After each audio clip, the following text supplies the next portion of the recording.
In 1980, Bruce Springsteen came out with a hit song called Hungry Heart. The chorus section is one I think you'll probably recognize. Everybody's got a hungry heart. Everybody's got a hungry heart. Lay down your money and you play your part. Everybody's got a hungry heart. It's one of those songs that has become an all-time great, one that you're likely to hear on the radio on quite a regular basis. What makes it so popular? It definitely has a catchy tune, but you need more than a catchy tune to give a song enduring value.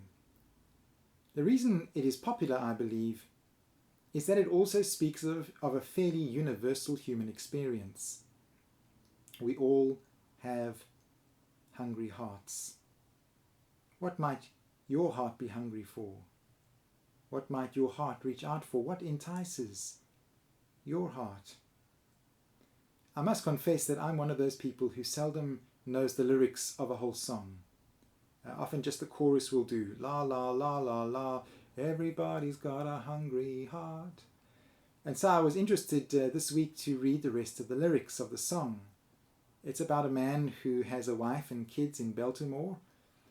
He leaves them behind on a road trip and he never goes back. He takes a wrong turn and falls in love with someone he meets at a bar. It doesn't work out, and instead everything they had, he says, ends up ripped apart. And he ends up back in Kingston, alone, with his hungry heart. Perhaps one might imagine more alone, perhaps more empty and hungry than before. Everybody's got a hungry heart. Everybody's got a hungry heart. Lay down your money and play your part. Everybody's got a hungry heart. Bruce Springsteen's song suggests that not everything we hunger and thirst after necessarily leads to satisfaction. Our hungry hearts can sometimes lead us astray. Sometimes our hungry hearts can leave us feeling even more broken and even more empty than before. The prophet Isaiah knew the truth of this. He says, "Why do you spend your money for that which is not bread, your labor for that which does not satisfy?" Our text from Matthew 5 verse 6 today is also about a hungry heart. It reads, "Blessed are those who hunger and thirst for righteousness.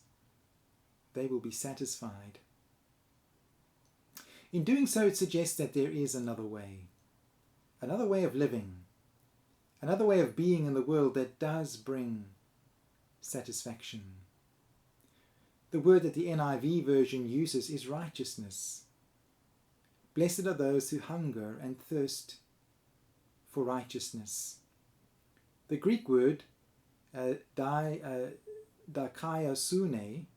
comes from the word dikaios, which can mean to be upright, or to be just and fair, or to have an equitable character. It comes from the word dike, which means judicial approval or a verdict of approval. Ultimately, in our Christian faith, it would mean to be in right relationship with God, to be at one with God, to live a life in harmony with the divine life. But what exactly does that mean? In Matthew's Gospel, the word righteous is in fact a disputed word. It means different things to different people, and part of the purpose of Matthew's Gospel is to clarify the true meaning of the term righteousness, the true meaning of living at one with God, of what it means to live a life in harmony with the divine. The first person to be referred to as righteous in Matthew's Gospel is Joseph, the future husband of Mary. In Joseph's case, his righteousness seems to hang in the balance. Is it just like an outward pasted on righteousness that has to do more with social respectability? Or is his righteousness something deeper? Is he going to quietly call things off with Mary so that he saves his own skin saves his own face and reputation, or will he remain faithful to her and stick with her, despite the moral questions that will be thrown in their direction? In Joseph's case, his true righteousness is revealed by his willingness to stick by Mary, to be faithful to her, to love her, and in doing so to risk having society question his moral integrity in doing so. True righteousness, living a life in harmony with God's life, is about doing the right thing, no matter the consequences. It is therefore not concerned with social respectability and what others may think of you. The second place that I can see in Matthew's Gospel where we encounter the word righteousness is where Jesus comes to be baptized by John in the Jordan. John tells Jesus that it should be the other way around. Jesus should be baptizing him. But Jesus says, let it be so for now, so that all righteousness can be fulfilled. In this context, true righteousness, being at one with God and living in harmony with the divine, is about being willing to put away pride. It's about being willing to humble oneself before another and not insist on one's own importance. If Jesus had insisted on his own importance, he would never have let John baptize him. A little further on, as we reach the Sermon on the Mount in Matthew's Gospel, Jesus suggests that the righteousness of his followers needs to surpass the righteousness of the Pharisees. What could that mean? To first century Jews, the Pharisees were the most righteous people of all. They kept all the minute details of the law. What could it mean that the followers of Jesus need to exceed the righteousness of the Pharisees? Later on in Matthew's Gospel, Jesus accuses them of self-righteousness instead of real and true righteousness. Their righteousness consists of public displays of righteousness, dressing up and making great displays of their generosities and their prayers so that others might be impressed by them. Jesus accuses them of being like whitewashed tombstones, clean on the outside, but full of all sorts of anger, hatred, lust, and scheming on the inside. Jesus also accuses them of nitpicking about paying a tithe of their herbs and spices from their kitchens to the temple, but failing to act with mercy and compassion towards their fellow human beings. Theirs is a righteousness without compassion, without mercy.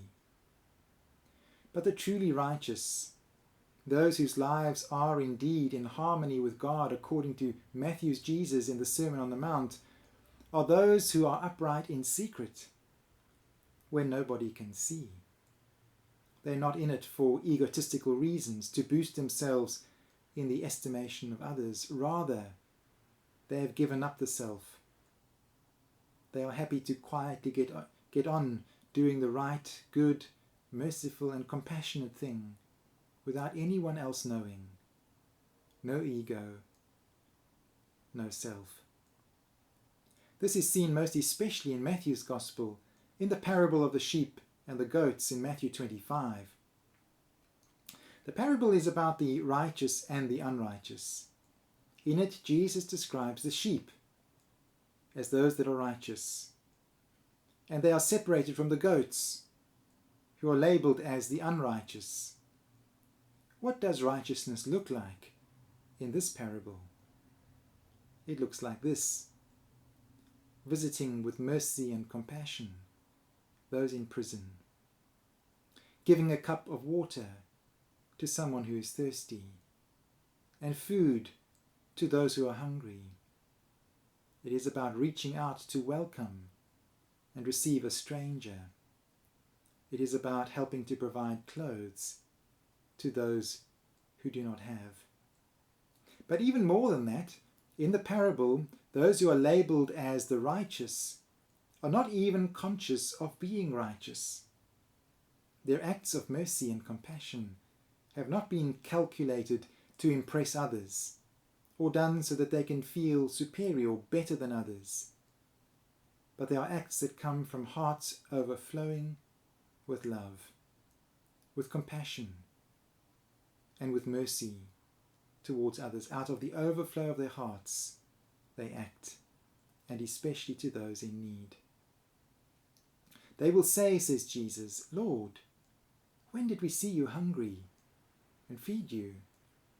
When did we see you thirsty and give you a drink? When did we see you a stranger and make you welcome, lacking clothes and clothe you? When did we find you sick or in prison? And the king will answer, in truth I tell you, insofar as you did this to one of the least of these, you did it to me. And so in Matthew's Gospel, true righteousness is forgetful of the self. No thought of putting oneself out to be seen as one who is good. As we read in Matthew 5, the truly righteous give with the right hand, and not even the left hand knows what they are doing. And so in seeking first God's kingdom and God's righteousness, as we read in Matthew 6 verse 33, the truly righteous have emptied themselves of all but love. To be righteous in Matthew's Gospel is to live in a state of harmony and oneness with God, to become channels of that divine love which, according to Matthew 5, constantly pours itself out on good and evil alike. Love given without question, without discrimination. And according to Matthew's Gospel, this true righteousness of a life lived in harmony and in oneness with the divine love is ultimately seen in Jesus, who is willing to pour out his own life in love as a kind of a ransom for many as he is crucified. In giving away his own life so freely, he reveals the full extent of divine love expressed through him. He ransoms us in doing so from the slavery of our own self-concern and selfishness. As we sang in that hymn, I think it was a week or two ago, love so amazing, so divine, demands my soul, my life, my all. And that's why in John's Gospel, Jesus is called the bread of life. He has become the bread of life for us, because his life points us in the direction of true satisfaction, becoming channels of love, blessing, mercy, and compassion towards others. In Acts 20 verse 35, we read of one of those sayings of Jesus that never actually made it into the four Gospels. It is more blessed to give than receive. I think many will be able to identify that some of their most satisfying moments in life have come in seeing the joy or the gratitude in someone else's face. Such moments are little reminders of the nature of true righteousness, when we have become channels of love, of blessing to others. It's one of the most satisfying things in the world. It's a little bit like that doctor at the Newcastle United game, I think it was about a week ago, when he ran over to help one of the fans in the stands who was having a heart attack. He responded spontaneously and freely. He wasn't asking if he would receive a reward of any kind. He wasn't doing it for the applause. But when the fans in the stands afterwards chanted, "Hero, hero, hero," he said it was the best feeling he had ever had. In that action, he had unknowingly done an uncalculated act of true righteousness. In that moment, his life had expressed itself in harmony and in oneness with divine love. And the crowds could see it and responded accordingly. Jesus, the truly righteous one in Matthew's Gospel, who has become the bread of life for us, tells us, "Blessed are those who hunger and thirst for righteousness," not the phony, pasted on righteousness, not the righteousness that seeks a reward or recognition, not a righteousness that is constantly calculating who is deserving and who isn't, but the righteousness that is a flowing of love, compassion, and mercy from the heart. They will be satisfied, says Jesus. In contrast, a life lived for self-gratification, self-promotion, self-aggrandizement, and self-interest is like a great empty hole that will never be filled. Blaise Pascal once wrote, "There is a God-shaped vacuum in the heart of every person, and it can never be filled by any created thing. It can only be filled by God. Blessed are those who hunger and thirst for a life lived in harmony with God's divine love. They will be satisfied." Amen.